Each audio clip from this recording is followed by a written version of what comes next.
Tara, gumala at magpaka-feeling turista! Charot! Hi guys! For today's videos nga pala ay pupunta tayo ngayon ng Taipei. Yung video nga pala ito is nung December 30 to January 1 nga pala ito. O, diba? Napakasipag ng person mag-edit. Charot! Before 7 nga nang umaga kami umalis mula Tainan hanggang Taipei and sumakay lang kami ng bus.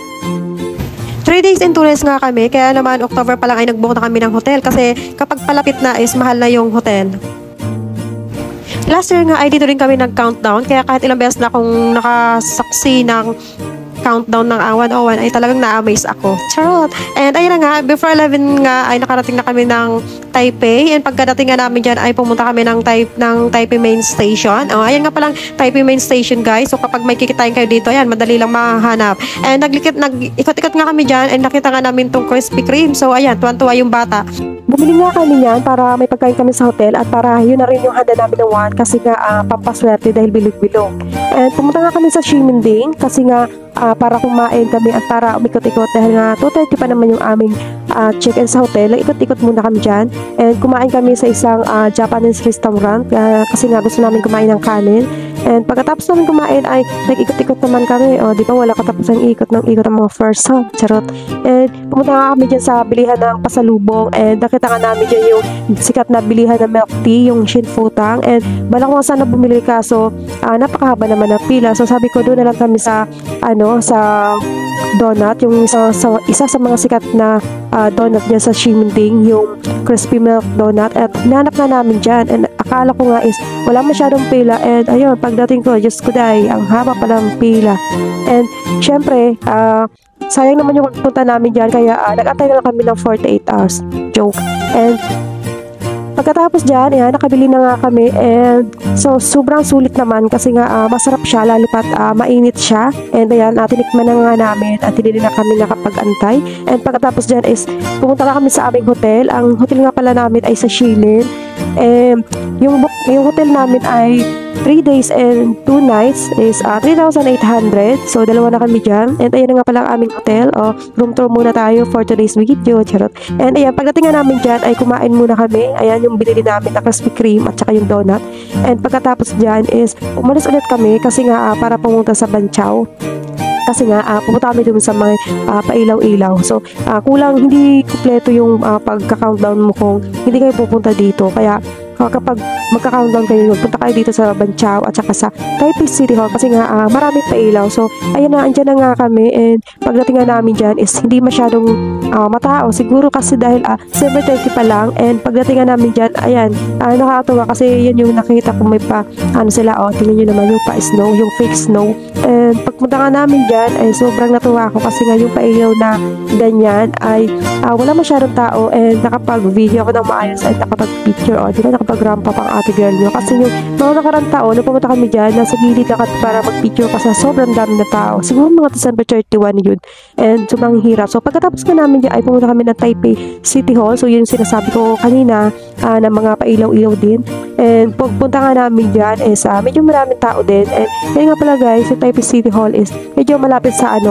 sa Taipei 101. So pwede nyo siyang lakarin and pagdating nga namin dyan ayan, na kami ng picture. So syempre pailaw-ilaw and alam mo yun, yung feel mo talaga na Pasko or New Year, gano'n. So nagpicture nga kami dyan. Siguro mga oras na rin yan kasi nga medyo gabi na yung time na yan. Medyo malalim na yung gabi niyan. And yan, sumakay-sakay pa nga kami dyan sa parang Harry Potter kasi nga gusto ng isang bata dyan. Try daw nga namin na sumakay para ma-feel niya na Harry Potter siya. Charot. Every year nga ay iba-iba yung theme nila. So ngayon ay parang Harry Potter yung theme nila. So, pagkatapos nga yan, ayan, nag-picture-picture, walang katapos ang picture ang mga person dyan, di ba? Tuwang-tuwa pa ang badalawang bata yan, parang feeling may snow talaga.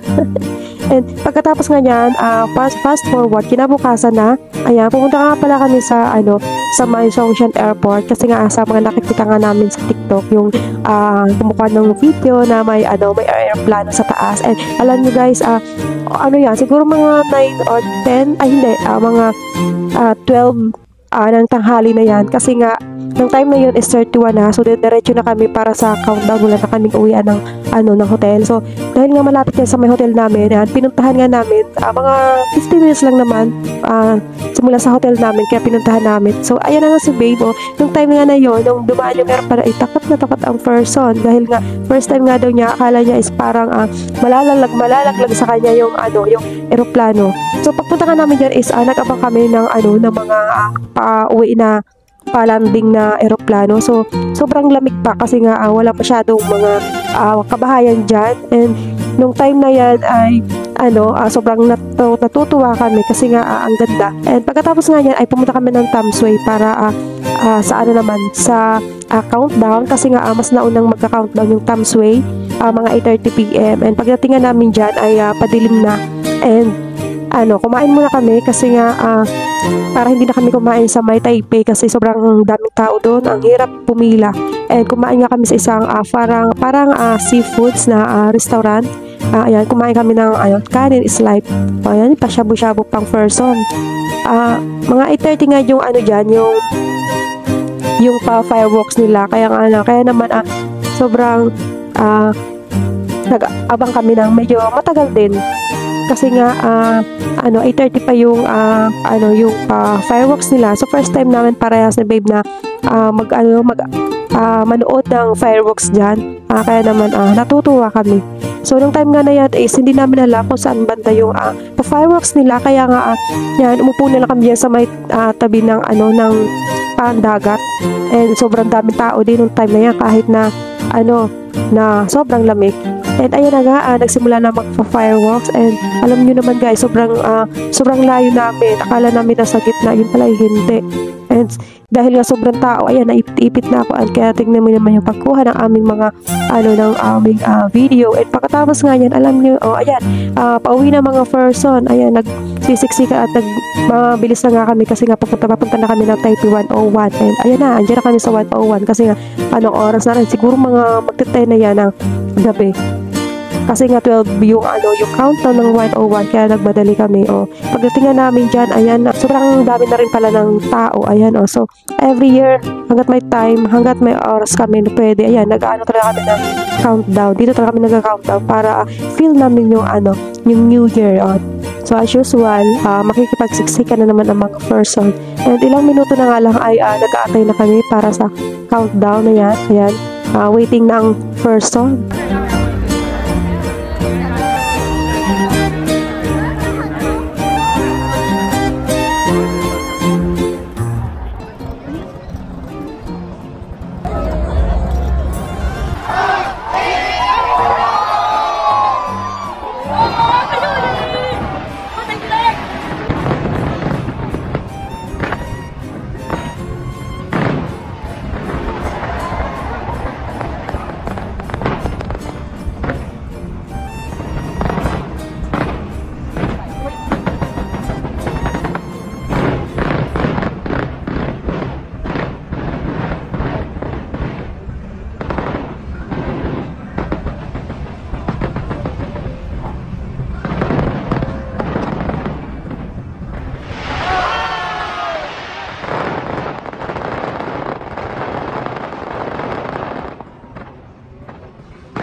And after nga ng ng countdown, ayan, nag-ikot-ikot muna kami dyan at ng picture-picture kasi nga pinapahupa muna namin yung mga tao kasi nga sobrang dami ng tao every time na nagka-countdown, siksika, alam mo yun, yung parang magkaka-stampede na. And ayan, siguro mga 4 na kami naka-uwi niyan sa sa aming hotel, and pagdating nga namin sa hotel ay pahinga muna kami kasi nga pauwi na rin kami ng Tayna. So hanggang dito na lang guys. Thank you for watching. Happy New Year. Bye!